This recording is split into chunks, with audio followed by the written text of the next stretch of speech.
This is Steve Zeltzer with Workweek, and the developments in Ukraine and Russia are of world importance for working people. Boris Kagarlitsky is a social scientist. He is a professor in Moscow and has been following these events. He has a program called The Worker.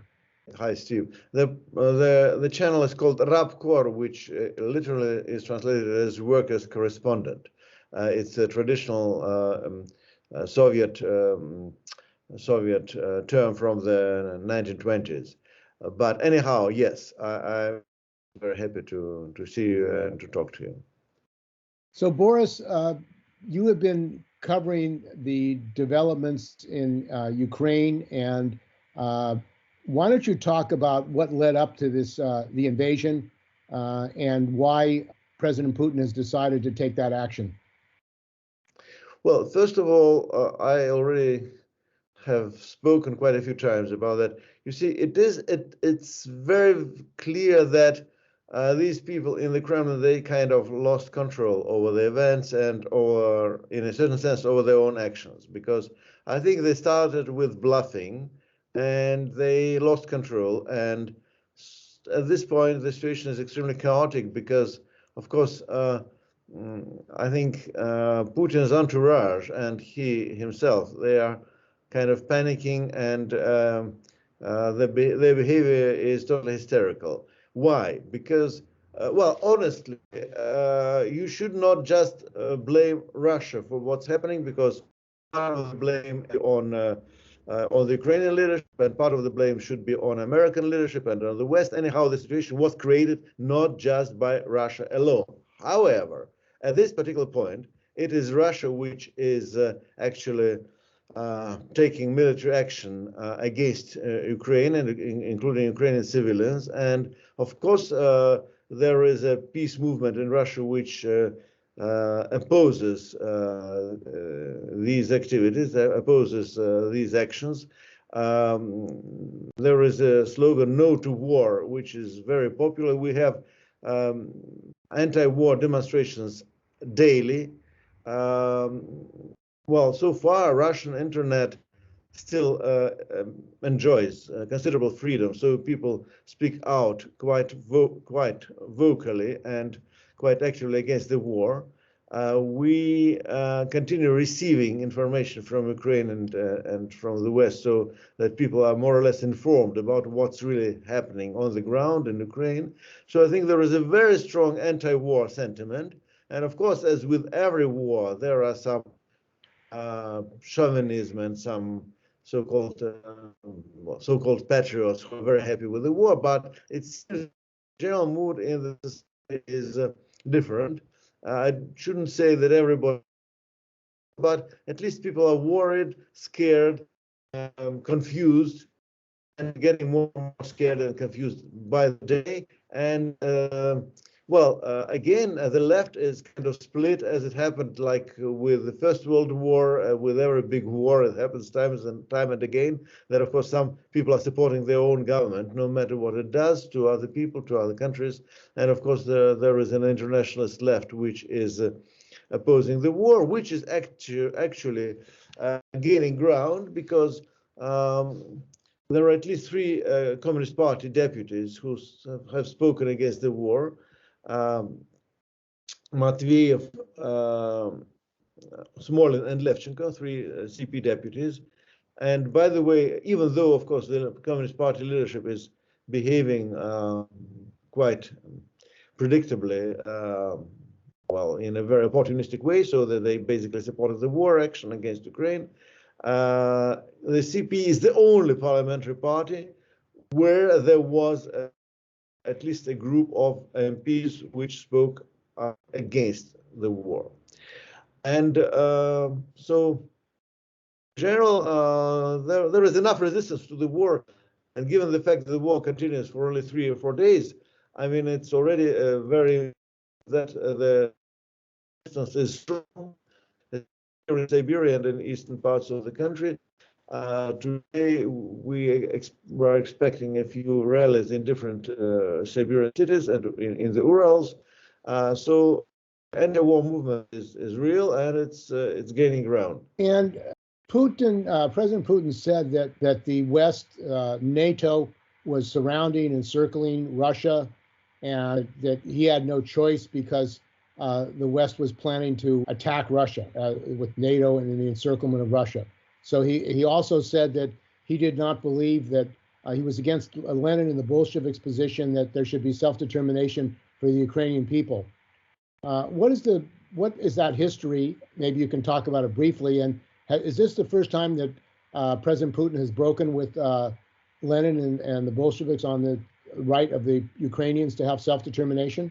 Well, of course, yes. It's his permanent position. He expressed that quite a few times, that the idea of self-determination, which was proclaimed by the Bolsheviks, was something very, very destructive, and it led to the destruction of the Russian Empire and so on. So, of course, yes, and of course you must understand he is a very convinced anti-communist, and he, by the way, makes a very strange statement that he wants to denazify and decommunize Ukraine.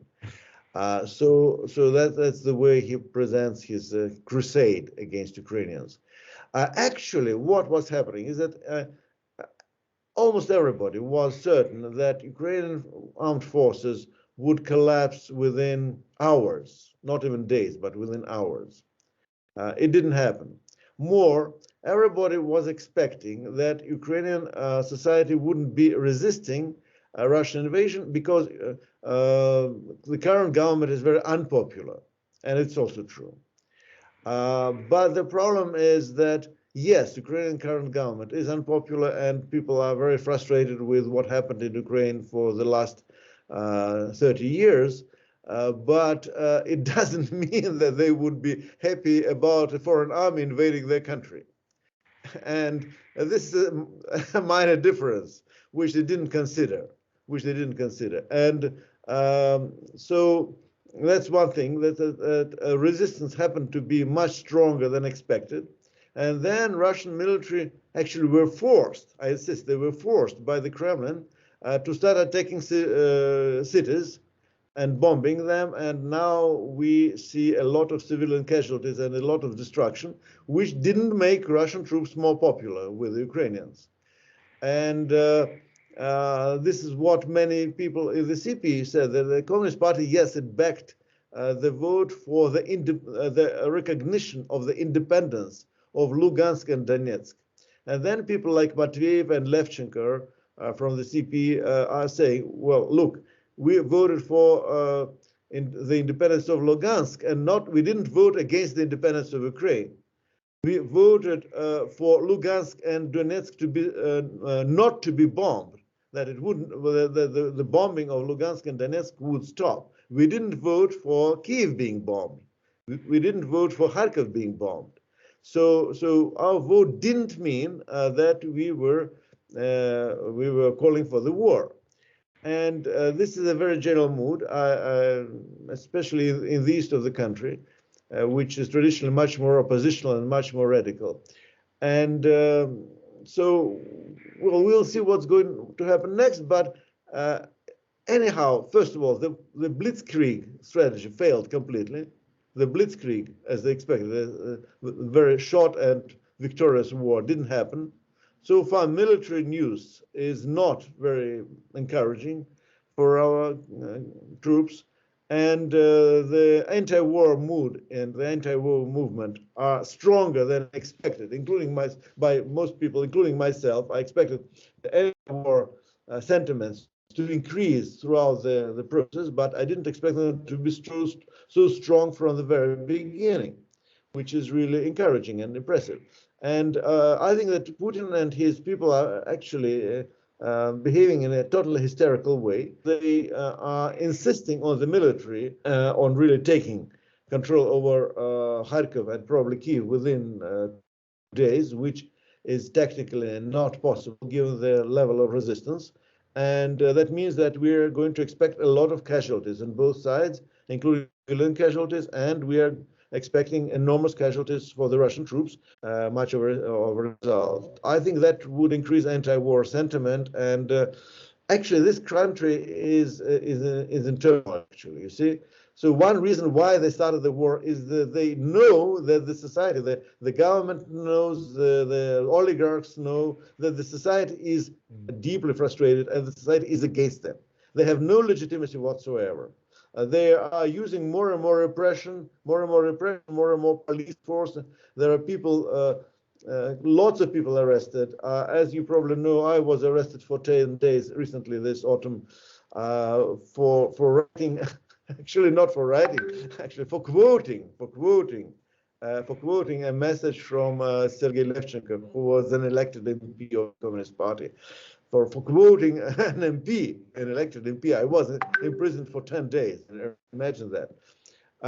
So now, for example, I cannot go to a rally, to a street rally, to a street action, because if I go, if they take me there, I will go to jail for maybe like 3 years. So that's how the situation is. So I can only respond online, and I cannot physically participate in the actions because, well, I've been to jail, as you know, a few times, but I don't want to spend too much time in jail because there is much to do, many things to do here. Anyhow, but one point which is very important, that this happens because of the enormous internal crisis within this country. The situation is very tense and the level of anger is very high. And I think they miscalculated completely because they expected that if they succeeded with the war, they would kind of raise a pro-war, militaristic, jingoistic kind of sentiment, and that would stabilize the situation domestically. As often happens, it backfires, it goes the other way around, so that they are provoking even more anger. I'm not saying that tomorrow everything will collapse. I'm not saying that, but I'm saying that the level of anger is very, very high, and frustration. Because it doesn't mean that everybody is frustrated and angry. Quite a lot of people are supporting the war, but the number of people who are angry and are resisting is surprisingly high. And you're saying that the government, the Putin government and the military did not expect the resistance in Ukraine that they're having. Were they prepared, and are they prepared for an occupation of Ukraine? No, they're totally unprepared. They're totally unprepared. There is, they say there were reports from the military that they have shortages of necessary resources, they don't get enough gas enough fuel for the tanks. They don't even have enough ammunition for their guns and cannons and so on. So there are already military complaining that they were sent there without adequate supplies, because everybody expected them just to walk into the country and everybody would be praising them and meeting them with flowers, and instead they were met with bullets. And they were totally unprepared. They just simply didn't have enough ammunition and fuel for real fighting. And the economic situation in Russia, there's a world economic crisis. American capitalism is in crisis. It's facing a decline. It had to leave Afghanistan. It's facing competition with China. They've been demanding for many months that Germany not buy gas and oil from Russia. This internecine warfare between the regimes.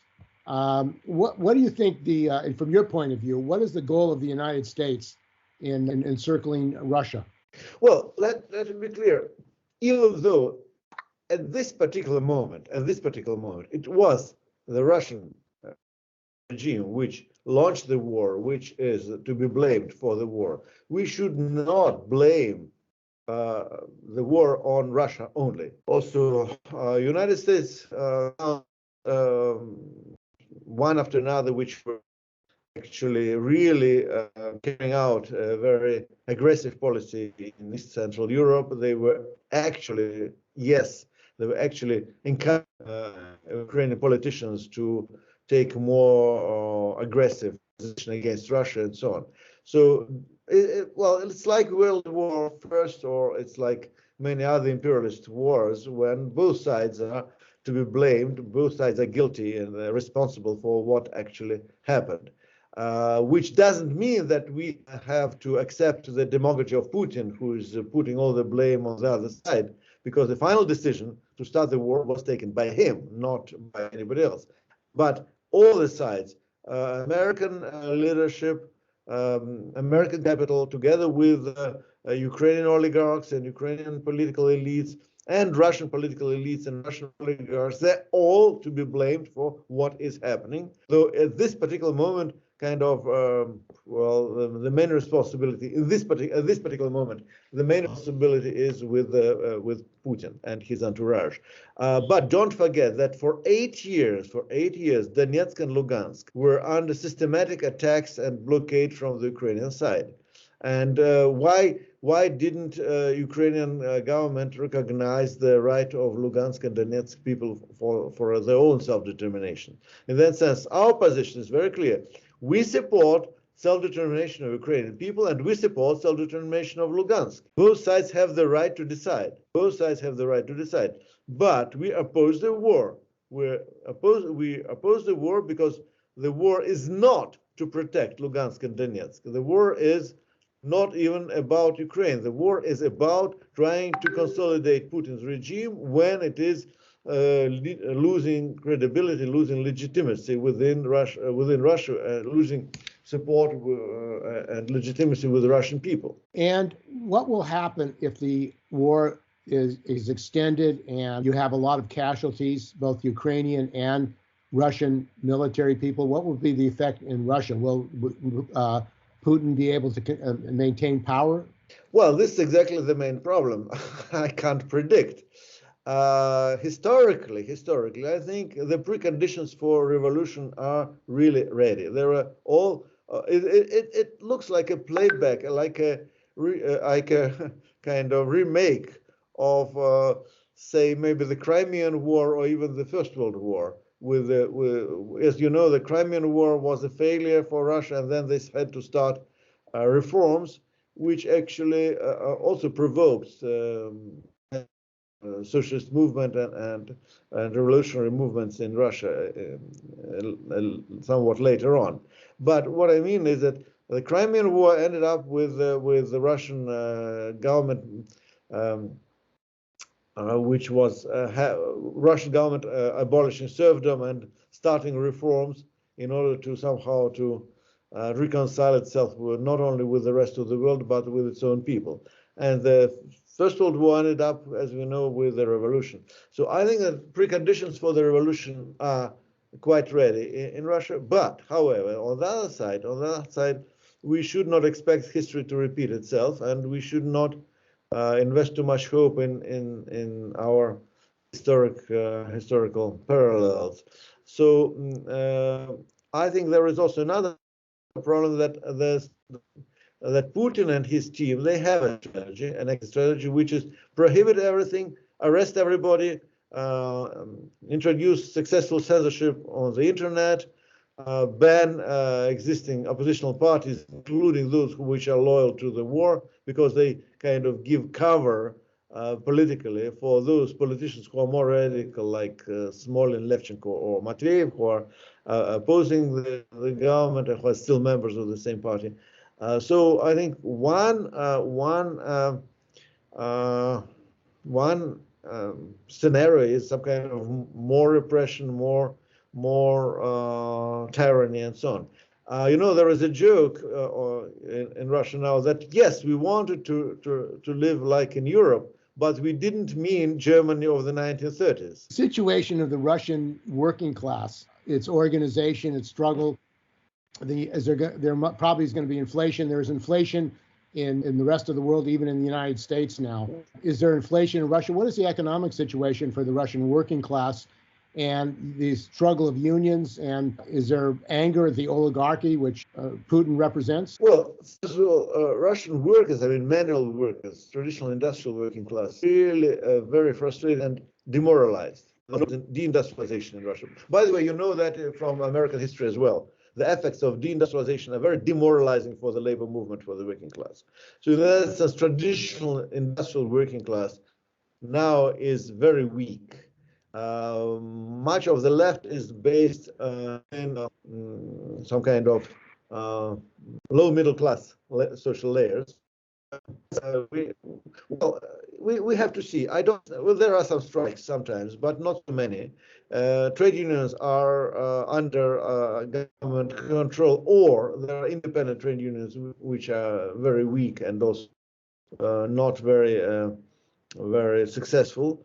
Though we see what's happening in Kazakhstan right now. In Kazakhstan now there is a wave of labor unrest, which is not reported in Western media. There are strikes, there are rallies, there are demands all around Kazakhstan. Labor movement in Kazakhstan is growing, and it's gaining ground. And it's winning. Actually, it's winning because they're getting their demands met. They're succeeding in achieving at least the local strikes. The strikes and rallies are successful. And I think that's a very good example for Russian looking at Kazakhstan and saying, "Oh, whoa, done. Something can be won. People win the really won." And I think there will be much change. At this point, don't expect industrial workers to be the leading force. Not at this point. They will definitely their word, but not at this very point. And the communist members of parliament who spoke out against the war, maybe you can talk about who they are, who they represent, and what parties they represent, and whether or not they're going to grow as a result of this apparently growing opposition in Russia to this attack on Ukraine.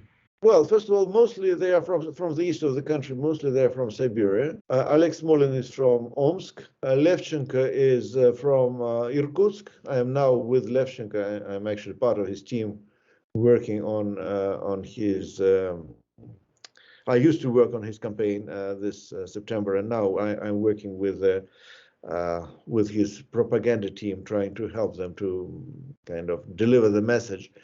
And Matveyev is the person whom I didn't know before this because it's before conflict with, all I know is that Matveyev will be speaking on Levchenko's channel, which is called Strana Огромная, which is called Huge Country, which is mainly representing the leftist movements in Siberia and in the Far East, and well, of course, people from Moscow also are involved in this action. Most of I've spoken to the deputies of the CP here locally in the local assembly. They are also very unhappy with the opportunistic position of the party leadership, which is not opposing the war, of course. And well, if we are taking the other party, which is the so-called Social Democratic Party, Just Russia, that is small.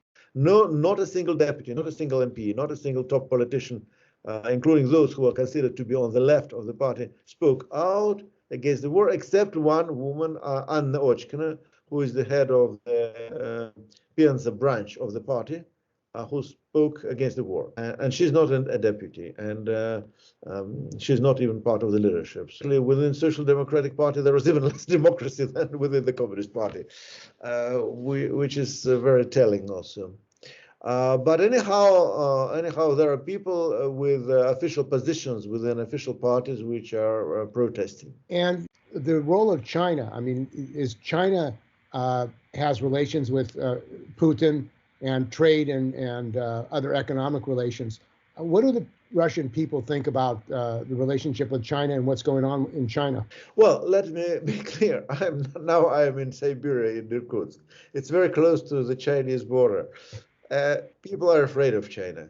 People are afraid of China. They do not expect Chinese troops to invade. They think that Chinese capitalists are going to come and take over everything. And there are already some cases which are very telling, and we have some very unpleasant experience with Chinese capitalists. Are Chinese capitalists investing in your area, in Kirkutsk? They're not investing. They're taking away every resource possible. To say that, and that means that Russia will suffer from the sanctions. And sanctions actually can be very painful this time because, among other things, they're blocking Russian allies. Because another gift of deindustrialization, that Russia fails to produce enough civilian aircraft. So most Russian allies fly with Boeings or Airbuses, and they're all leased. They're all under leasing. and leasing agreements stop. They finish about 2 or 3 weeks, maybe 5 weeks from now. They're finishing, and they have to be expanded. They have to be extended. They have to be extended. They're not going to be extended in the current situation. So it means that in April or May, much of Russian civilian aviation will be simply grounded. You see, so what's going to happen next? I don't know, because that will be a tremendous hit, tremendous disaster for the country. And the ruble collapsed already. Russian shares on stock market collapsed. Inflation is already quite visible, but it was quite bad before. It was quite bad before this happened. So things simply started getting worse. We'll see how people will react. So far, I think the reaction will be very, very negative, and it doesn't seem that people are ready to accept sufferings just because Putin went crazy. You see, people can accept sufferings if we are attacked seriously, if somebody invaded the land or anything. We can accept to suffer for national dignity. Yeah, okay, but not for the crazy guy in the Kremlin, not for these irresponsible people doing irresponsible things. And it doesn't work this way. And so, do you think that a large number of people in Russia now think a crazy man's in charge? That's the problem? Well, I think at least half of the population is 100% certain about it. Another half of the population is uncertain whether he's crazy or not. So one half is just certain he's crazy. The guy went crazy. Another half of the population says, well, it's kind of strange. Is it true that this guy went crazy? Well, you know, a lot of people who, the right wing, Trump, for example, think that Putin is a smart man, and he's very smart and intelligent, and he's not going to do stupid things. I think he kind of used to be smart maybe 20 years ago, but 20 years in the Kremlin is something somebody's brain probably will not survive, you know. Just you have to understand that, what does it mean being in charge of Russia for 20 years. Usually people kind of suffer some brain destruction. But honestly speaking,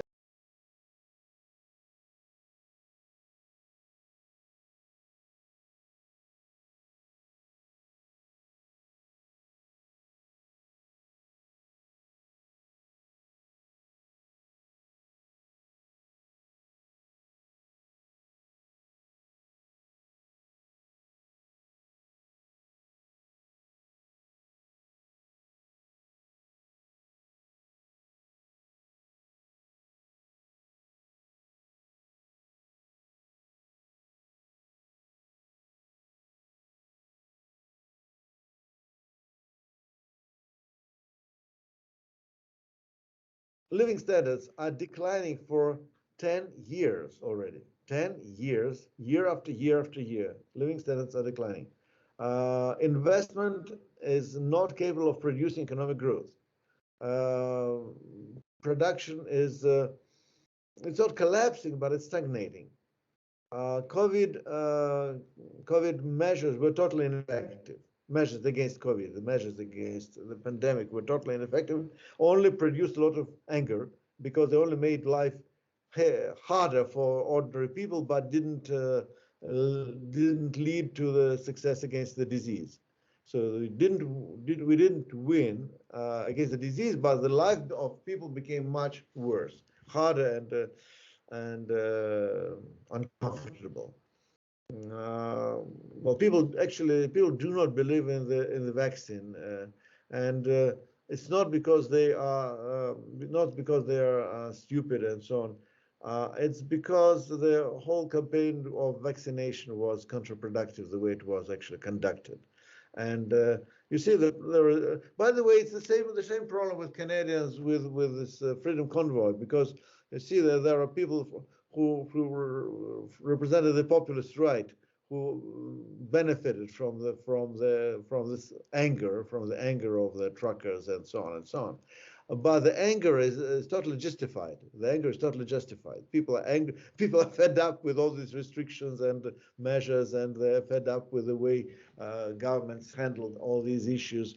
And the left says, well, we have to kind of abstain from this issue, and then some populist right-wing politicians come in, and they say exactly the things people want to hear. That's the problem. In this sense, there are at least good guys from the CP here in Russia who had understanding that you have to say certain things people want to hear, and you have to respond to these anxieties of the people. And well, again, by the way, Rashkin was one of the most vocal voices of this protest. He is still a deputy or an MP at the State Duma, but he is now under investigation, accused of poaching, that he shot a deer, allegedly illegally. And now they're going to kick him out of the Duma and put him in jail for that. At the same time, we know that the government party, all these people are hunters. They are poachers and hunters.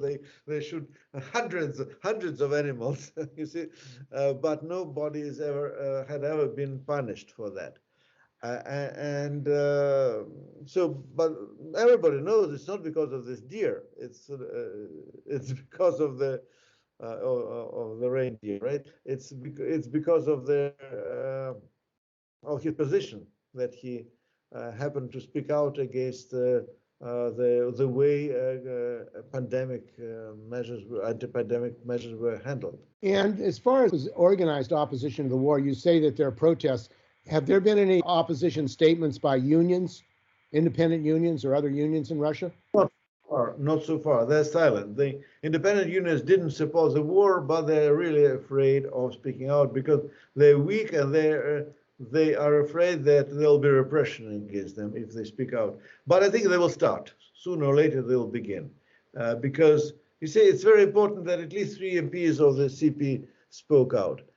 Because before that, there was a feeling that nobody would dare ever to speak out. Nobody would dare to protest. And find one person, another person, a third person who dare to speak out, then at some point, more people will join in. Look at our channel. We have this Rapcore video channel. And people subscribe to our channel if they understand. Where people subscribe to your channel? This is Steve Zeltzer with Workweek, and we've been talking with Boris Kagarlitsky. He produces Workers' Correspondence on YouTube and has been joining us on Workweek. Thanks for joining us. Bye-bye. Bye.